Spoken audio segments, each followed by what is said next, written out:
Hello guys, welcome to week 14 or lesson 14 of our lecture for advanced database.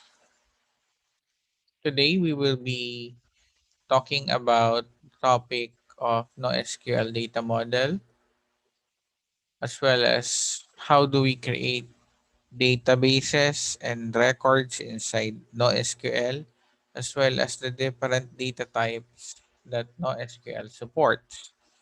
For this lecture, we will be using MongoDB, MongoDB for our examples.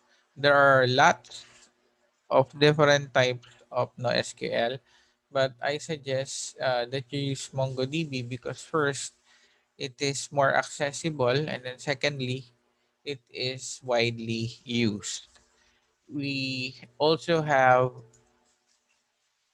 web program that can handle the requirements for our lecture, which I will be presenting to you later on. Now, NoSQL database design and data modeling. NoSQL databases are designed to break away from the rows and columns of the relational database, but it's a common mistake to think that NoSQL databases don't have any sort of data model. A useful description of how the data will be organized is the beginning of a schema.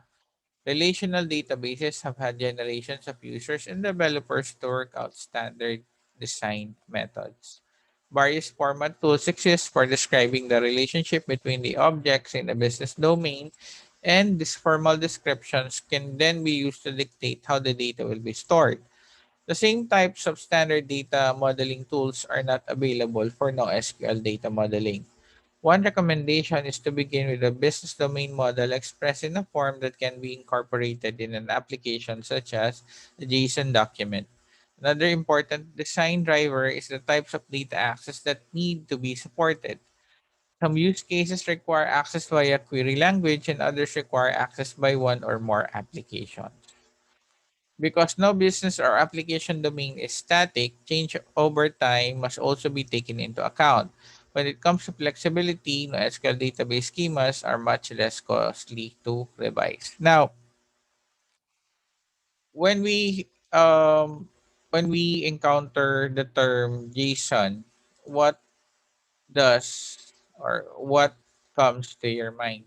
If you are familiar with XML format or the data that is returned when you are, for example, using a database application on the web, or when you see a text that has columns, names, and values, but they are pre-formatted, unlike those that you will find in a table in a relational database. That is a JSON document. Now, to be precise and specific, I will show you an example of a JSON document. So we will first open a new window. So JSON documents, according to definition, consist of fields which are name value pair, meaning it has a name which pertains to the column and it has a value which pertains to the actual record. The fields can be in any order and can be nested or arranged in arrays. The field name is always of string type and serves as the key for the field, and therefore it must be unique. So JSON documents are basically like this data. So if you can see, these are the names, okay, and then these are the value. So notice they are usually enclosed in double quotation, and then usually they are separated by colon. Okay. Also notice that when we are using string, they are in string value. They are inside double quote. We could also have an array. So notice address. For address, we have three names under address, which is street, city, and postal code. Notice the postal code is a number. It doesn't have any double quotation. So this is a basic example of a JSON document. So when we are working with NoSQL, we are more or less working with JSON documents or JSON data. Okay, so take note of that. Um, we do not have any physical representation of tables, but all of our records per se are usually presented one by one from top to bottom. So let us check for other examples of JSON document. So notice here, it's an example of a JSON document. Okay, here, notice orders, order number. So we can have multiple orders after this particular order. So that is how JSON document are presented. That is how they are stored. That is how they are also retrieved. Now going back, schema design,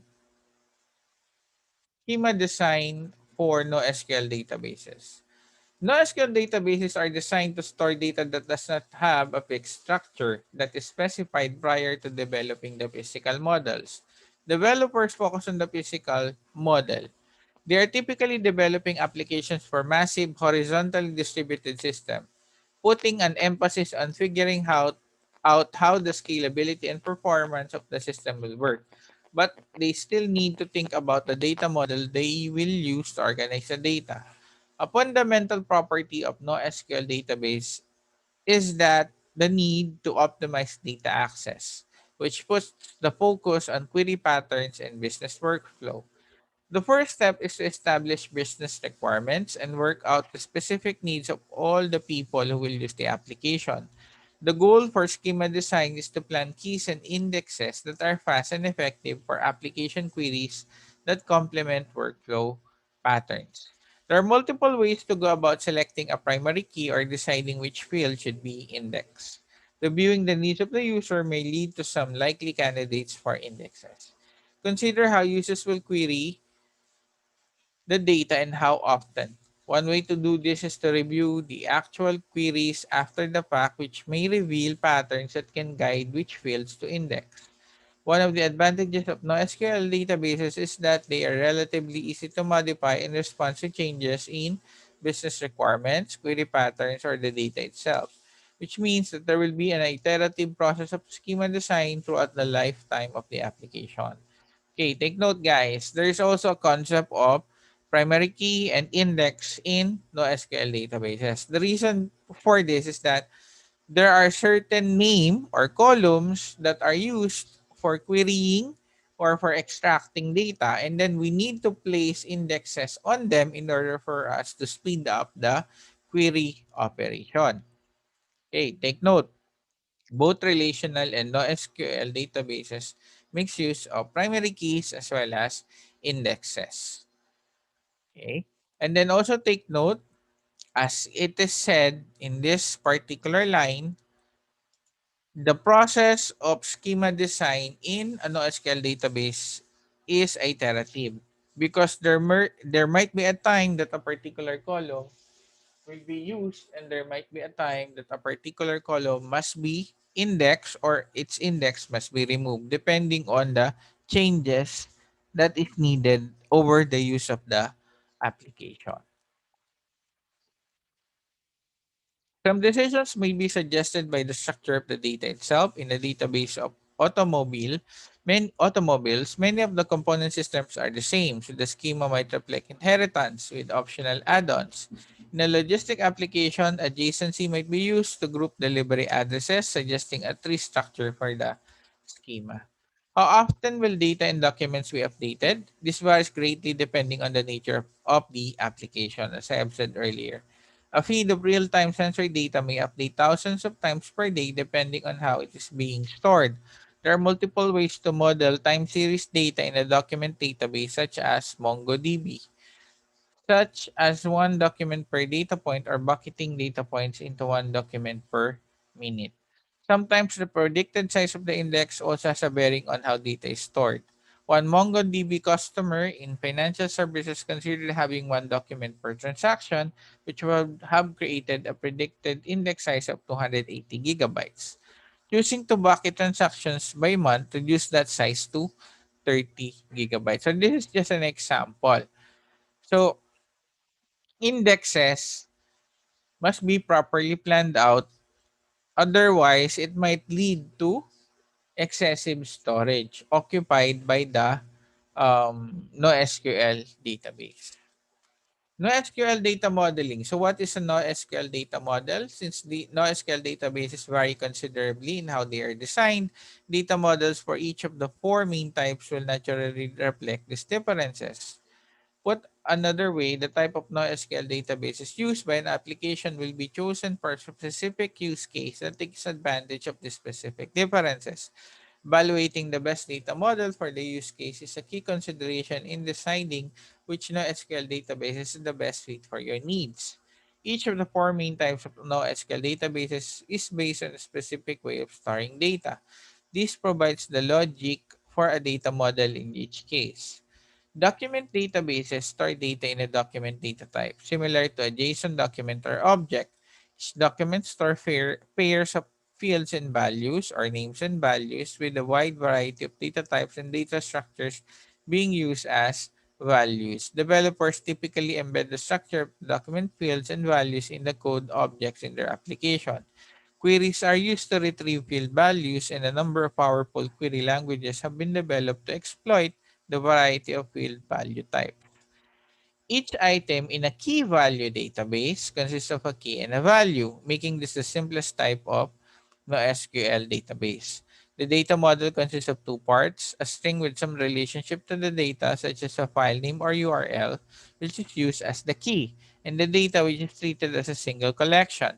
Data is retrieved using the direct request method, provide a key and get the data, rather than through the use of a querying language. Third major type of NoSQL database is a wide column store, which uses a table form but in a flexible and scalable way. Each row consists of a key and one or more related columns, which are called column families. Each row's key column family can have different number of columns, and the column can have different kinds of data. Data is retrieved using query language. The column structure lends itself to fast aggregation queries. Graph databases consist of nodes connected by edges. Data items like name, prices, and products are stored in the nodes, while the edges store information about the nodes, about how the nodes are related. In basic sense, nodes and edges are the data model, but at the scale of the whole database, the data model changes as edges are stored with new kinds of relationship data, and nodes are stored with new kinds of data items. Node and relationship information is typically retrieved using specialized query language, but some graph databases also use SQL. So what are the frequently asked questions in NoSQL data modeling? How is data stored in NoSQL? NoSQL covers four main types of database design, so that the details of each type will be different. What they have in common is that the physical storage will be distributed and horizontally partitioned. Does NoSQL have a schema? NoSQL databases does not have a schema in the same rigid way that relational database have schema. Each of the four main types of NoSQL database has an underlying structure used to store the data, but the details of how the data is organized is very flexible, sometimes even to the point of being called schemaless, which is actually misleading. Does NoSQL have a query language? Of the four main types of NoSQL databases, document databases, wide column, and graph databases generally have specific query language taking advantage of their respective strength. What data model does NoSQL use? NoSQL databases fall into four main categories or type. One thing they have in common is that they do not use the rigid tabular row and data model that traditional relational databases or SQL databases use. Instead, they have a data model that reflects their particular category.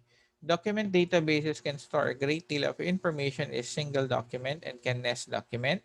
Key value stores have a simple data model, just as their name imply.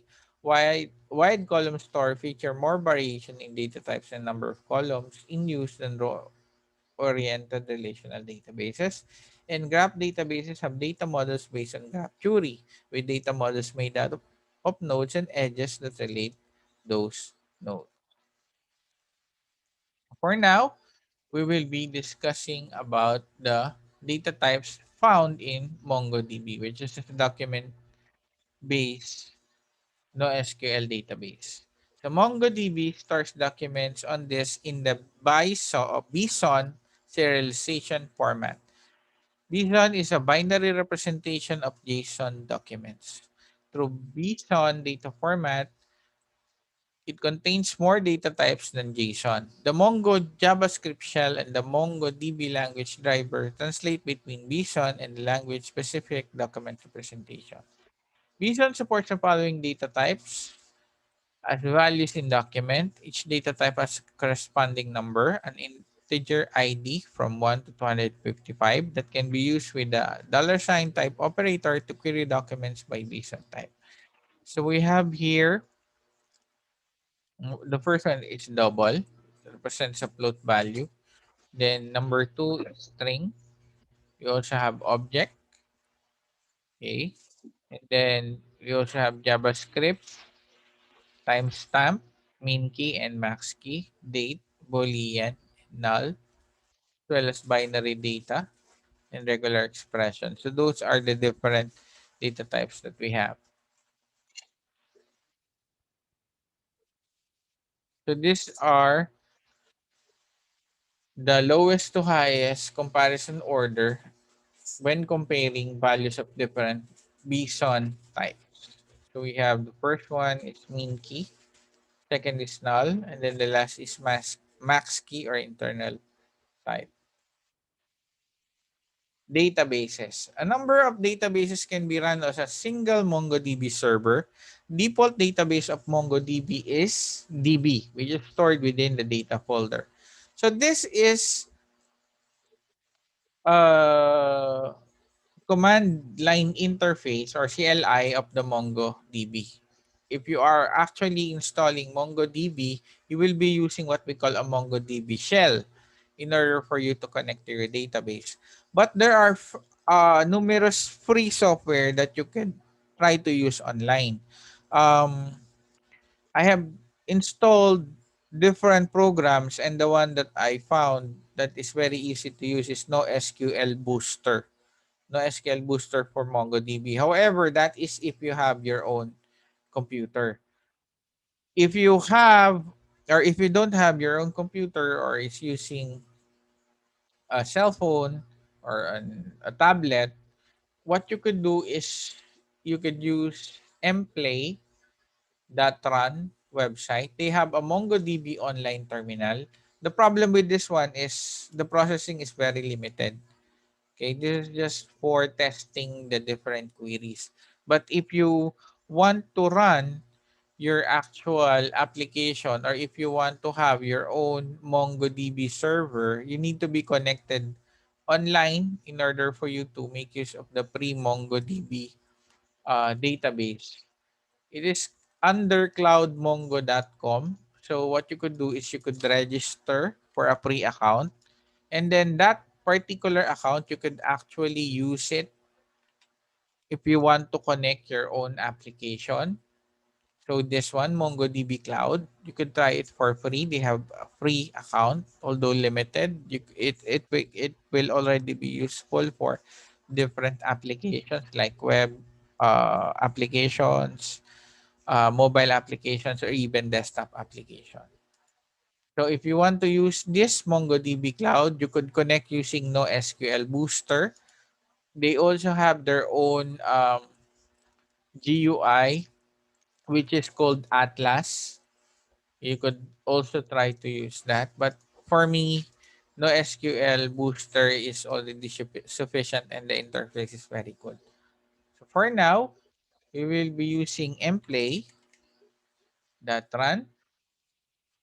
So for this example, we will be using MongoDB version 4.2.1. The latest version is 4.4. Okay, so this is our command line interface. And then in this area, the database state, you could see the contents of your database. So in this example, we could only make use of one particular database per connection. So you cannot make use of multiple databases. But this will already suffice for our example. The first one, okay. A number of databases can be run on a single MongoDB server. Default database of MongoDB is DB. So that is the default database, which is stored within the data folder. MongoDB can create database on the fly. It is not required to create a database before you start working with it. So take note, you can create databases on the fly. Now, if you want to list all the database inside our MongoDB, you could type in show dbs command. So show dbs. So once you type that one, the show dbs command, fortunately, we do not have a database yet. Okay. So it displays unrecognized command. So later on, we will make use of our own. So just take a look at this example. The show DBS command provides you with a list of all the databases. In the above command, student is the database that we want to select. Database name can be almost any character in the ASCII range, but they cannot contain an empty string, a dot, or a double quote. Since it is reserved, system can't be used as a database name. A database name can also contain the dollar symbol. Okay.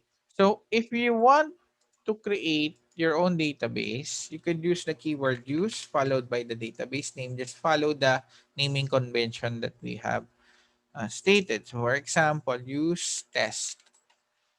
So what will happen is I will have a database called test. So let's check if ShowDBS will work. So unfortunately, it's still not working. But right now, we already have our first database, which is test. Okay. The first, documents. So remember that MongoDB is a document-based NoSQL database. The document is the unit of storing data in a MongoDB. Document use JSON or JavaScript object notation, which is a lightweight, thoroughly explorable format used to interchange data between various applications.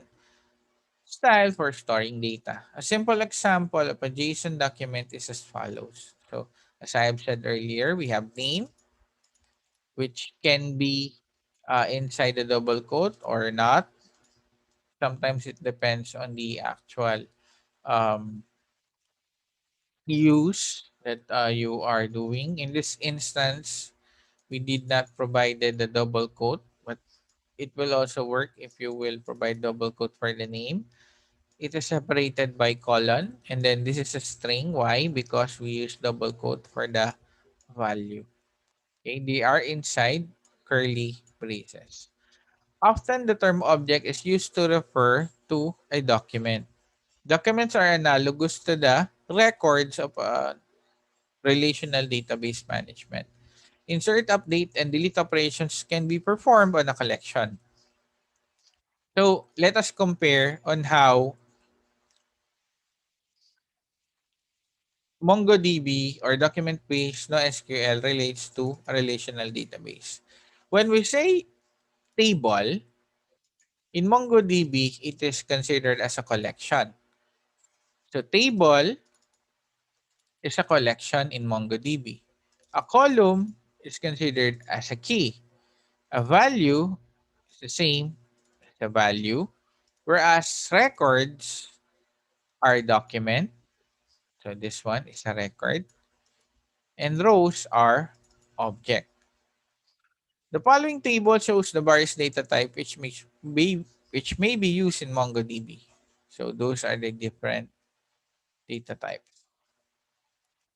Next, a collection may store a number of documents. Take note, a collection is equivalent to what? It's equivalent to a table. A collection may store a number of documents. It's analogous to a table of a relational database. It may store documents, those who are not the same in structure. It is possible because MongoDB is a schema-free database. In relational databases like MySQL, a schema defines the organization or structure of data in a database. However, MongoDB does not require such a set of formula defining a structure of data. So it is possible to store documents of different structures in a collection. Practically, you don't need to define a column and its data type, unlike in relational database while working with MongoDB. In the following code, it is shown that two MongoDB documents belong to the same collection, storing data of different structure. So we have two documents, tutorial and topic ID. Take note, the naming convention here, we have used double quote. Okay, and then this is a member of the same collection. So this document is what? This document is a record and they are under the same collection, which is considered as a table. So a collection is created when the first document is inserted. This is a pictorial representation of our collection. So take note, collection is like a table, and then document our as is considered as our record. So we have record one, document one. So we have multiple name and value pair, multiple name and value pair. So we have how many records? We have three records or three documents inside one table or collection. Valid collection name. Collection name must begin with letters or an underscore. It may contain numbers. You can't use dollar sign within the name of a collection because dollar sign is reserved. It must not exceed 128 characters. However, it will be nice if you keep it to just 80 to 90 characters. Using a dot notation, collections can be organized in named groups. For example, tutorials.php and tutorials.javascript both belong to tutorials. This mechanism is called as collection namespace, which is for user primarily. Database don't have much to do with it. Following is how to use it programmatically. So for example, we have tutorials. So tutorials is the namespace for PHP, which is our collection. We also have JavaScript under tutorials, which is also a collection. Cap collection. Imagine that you want to log the activities. So basically, when you say collection namespace, it's like a table within a table. Okay? Think of it like that. It is under that particular table. Cap collection. Imagine that you want to log the activities happening within an application. You want to store data in the same order as it is inserted. MongoDB offers cap collections for doing so. Cap collections are collections which can store data in the same order it is inserted. It is very fixed, high performance, and auto FIFO or FIFO age out or first in, first out. That is when the allotted space is fully utilized. Newly added objects or documents will replace the older ones in the same order it is inserted. Since data is stored in the natural order, that is the order it is inserted while retrieving data, no ordering is required unless you want to reverse the order. New objects can be inserted into a cap collection. Existing objects can be updated. But you can't remove an individual object from the cap collection. Using drop command, you have to remove all of the documents or records inside the collection. After the drop, you have to recreate the cap collection. Presently, the maximum size for a cap collection is the 1 times 109 for 32-bit machine. However, for 64-bit machine, there's no theoretical limit. Practically, it can be extended till your system resources permit. Cap collections can be used for logging, caching, and auto-archiving. Use number of collections instead of one. This omits the requirement if creating index since you are not storing some repeating data on each object. If applied to a suitable situation, it can enhance the performance. Metadata. If you remember, in our database, metadata pertains to data about data. Information about the database is stored in certain collection. They are grouped in system namespace as DB name or database name dot system dot asterisk. The following table shows the collections and what they store. So DB name dot namespace index profile users sources. Okay, so I have repeated sources here. There are two more options to store metadata. We have the NS files, which stores additional namespace or index metadata if it exists, and information on the structure of a stored object is stored within the object itself. In our coming lectures, we will be making use of MongoDB for our NoSQL example.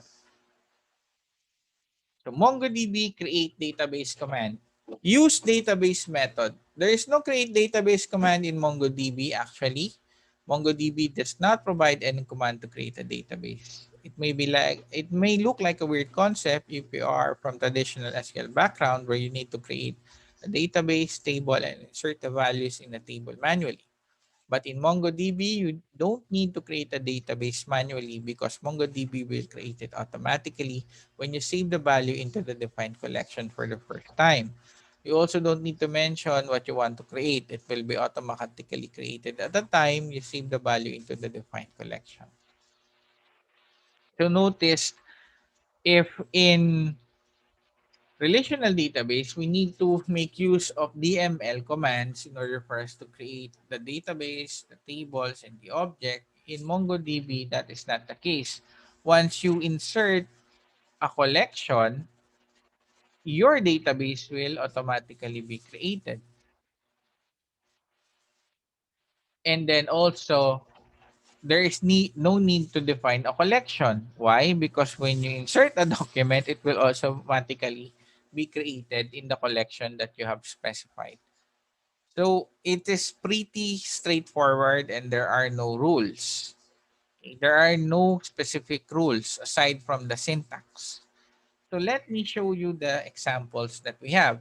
If you want to have more clear text or clearer view of our example codes, kindly download the attached notes because it has proper formatting. We will just use this lecture notes so that it will be easier to copy and paste the code in our um, MongoDB compiler. How and when to create database? If there is no existing database, the following command is used to create a database. So the syntax is use and then the database name. If the database already exists, it will return the existing database. Let's take an example to demonstrate how a database is created in MongoDB. In the following example, we are going to create a database called jabat.db. So we already have created the database here. So what I will do is to reset our database. Okay. So we will use the command use and then your database name. Okay. So we have created it. Notice the confirmation.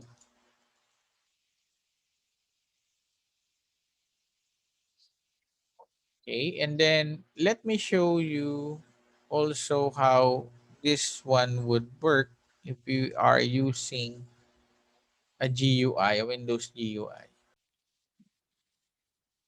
Okay, guys. So this is an example interface for NoSQL Booster. I have already connected to the free MongoDB server after I have registered.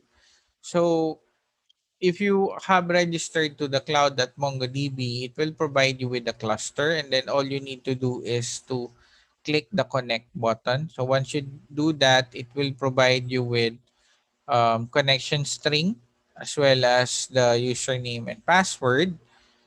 Okay. All you need to do is to select connect, and then from URI, and then from that particular URI, you just need to connect it and then save the connection. Once you do that, you will be provided with this particular interface. Okay, if you want to have a query window, you just click the new shell tab. This is like a command line interface.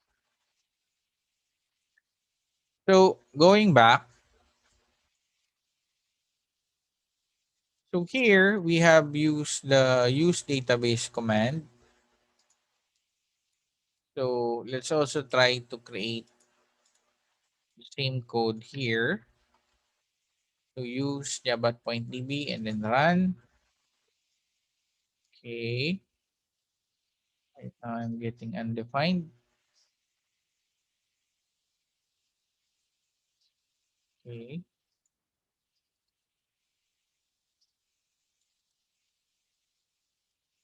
And then next,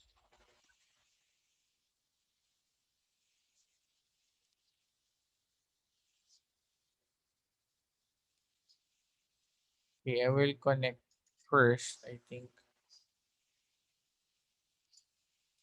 Okay. Let me just reconnect. Okay. So right now it's not yet showing our database, but it is already created. So java.db. So we will be using mplay and NoSQL Booster. To check the currently selected DB, use the command DB. So let's check DB. Unfortunately, it's unrecognized command. And then let's try it here. Run. Okay, java.db. Next, check the database list. Show DBS. So let's try. Sorry, try to run it. Take note, some commands will not run properly using mplay. However, we will try to make do and make examples of everything that's working. Let's try show DBS not working. Let's try to use show DBS here. Admin and local. Okay, it's working. Notice your created database java.db is not present in the list because we need to insert at least one document into it to display the database. So in this example, we will be creating a collection called movie, and then we are inserting a document with a column called name and with a value called java point. So let's try to do that and play first. Okay, notice this is our what? This is our collection. This is our document or record. Collection or table, document or record. Try to do this one in NoSQL Booster. Okay. To take note, the result is the same as our output in the lecture. So once you do the command show DBS, what will happen?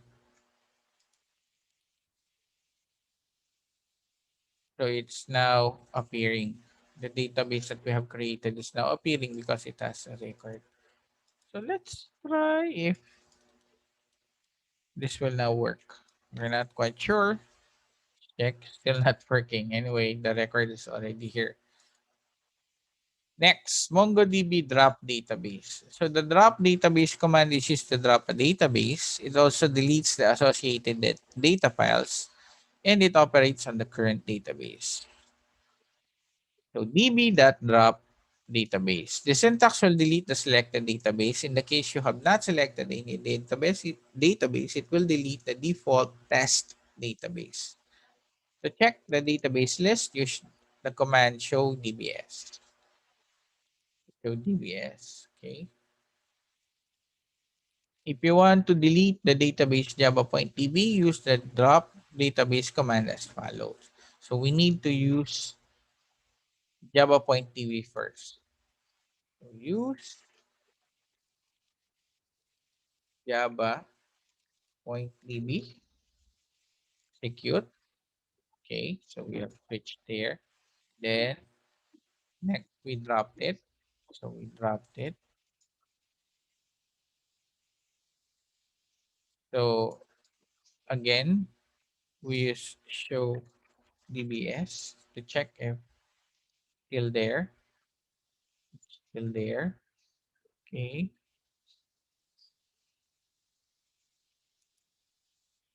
Let's check java.db. So use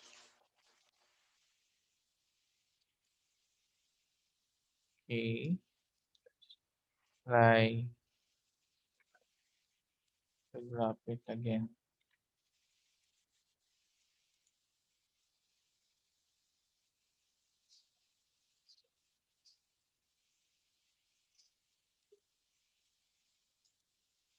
Actually, our command is completed successfully. So let's check why it's not.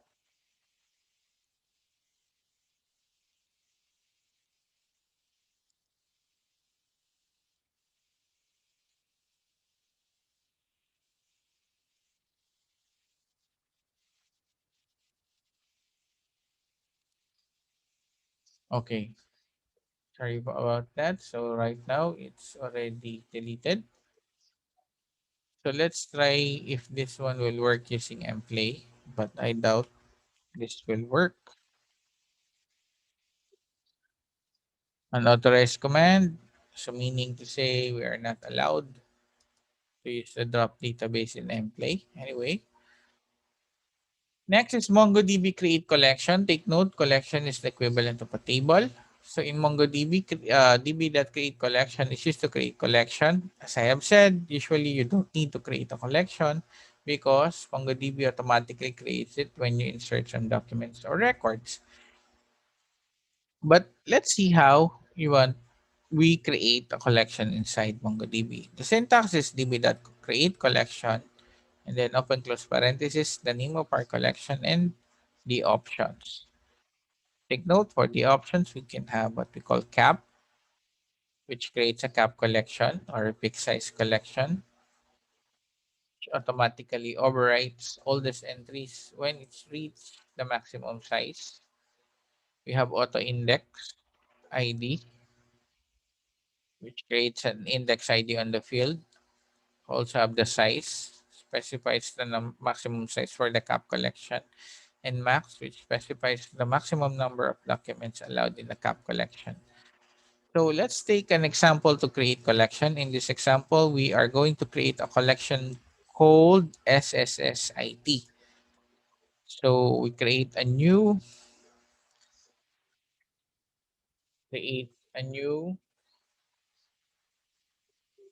database called test.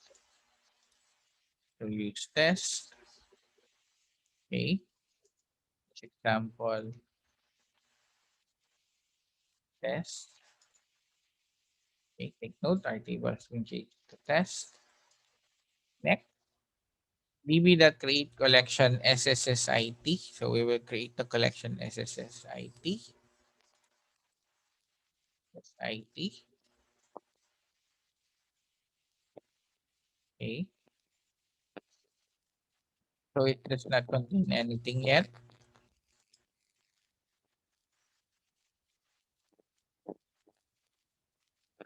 Okay. To check the created collection, you can use the show collection commands. Show collections. Let's try. So we have two collections, SSIT, which is blank, and then movie here. And then let's check, run. Okay, we have SSSIT.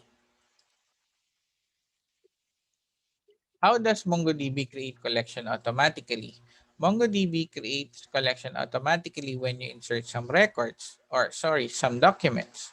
For example, insert a document named shell mount into a collection named SSIT. The operation will create a collection if the collection does not currently exist. So db.ssit insert name shell. So because SSIT already exists, when we insert it, so notice it appears because it now has a document or a record. So once we insert particular collection, it will automatically be created even without using the create collection command as long as you insert a new document. Okay, let's try this also for SQL Booster. Okay, so collections. Let's try it. Okay. If you want to see the inserted document, you use the find command. So the syntax is db dot collection name dot find open close parenthesis. So for example, we want to get or we want to see the records inside SSSIT, db.sSSIT.find. Okay, this is our collection, or that is our document. Okay, name come out. So let's try to insert another one. So name, let's say we got you. Okay, third, we now have two documents. So it's now showing two documents. How about we create another one? So let's say collection Pokemon, then insert Bulbasaur. So notice we do not have a Pokemon collection yet. So once we insert, now automatically created. Okay. How do you drop a collection? In MongoDB, db.collection.drop, it's used to drop a collection from a database. It completely removes a collection from the database and does not leave any indexes associated with the drop collection. The drop db the db.collection.drop method does not take any argument and produce an error when it is called with an argument. This method removes all the indexes associated with the drop collection. So the syntax is db.collectionName.drop. So we just have to provide the collection name. So for this example, let's say I want to drop movie. Okay. Unauthorized, unfortunately. Try to Pokemon. Okay. It's unauthorized. So I will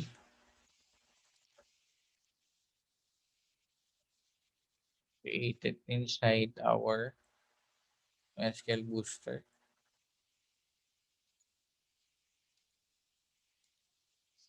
I have entered Pokemon. Then let's insert another SSSIT. Okay. Then let's try to run find. Okay. We have Shemont and we have Pikachu. How about Pokemon? Okay, we have Bulbasaur. Now let's try to drop Pokemon collection. Okay, so it's now dropped. So let's try to do show collection. If Pokemon can still be found, collections, sorry, SSSIT. So the Pokemon collection has been dropped. Okay. MongoDB drop collection example. Let's take an example to drop collection in MongoDB. First, check the already existing collections in your system. So show collections. So use the name of the database, and then show collections. Then in this example, we have two collections, SSIT and system.indexes, meaning we have created indexes for our collection. Okay, then we drop it using the drop command. And then if we check the collections again, it will now be SSIT will not be visible anymore because we have dropped it. The drop command returns true if it is successful. Okay. It returns for false when there is no existing collection to the drop. So let's try to drop Pokemon again. First, we have already dropped it. The command returns false. Okay. So that's it for this week. And next week, we will be dealing with further examples, namely create, insert, and updating data, as well as querying the data inside our MongoDB database. Thank you, and that's all.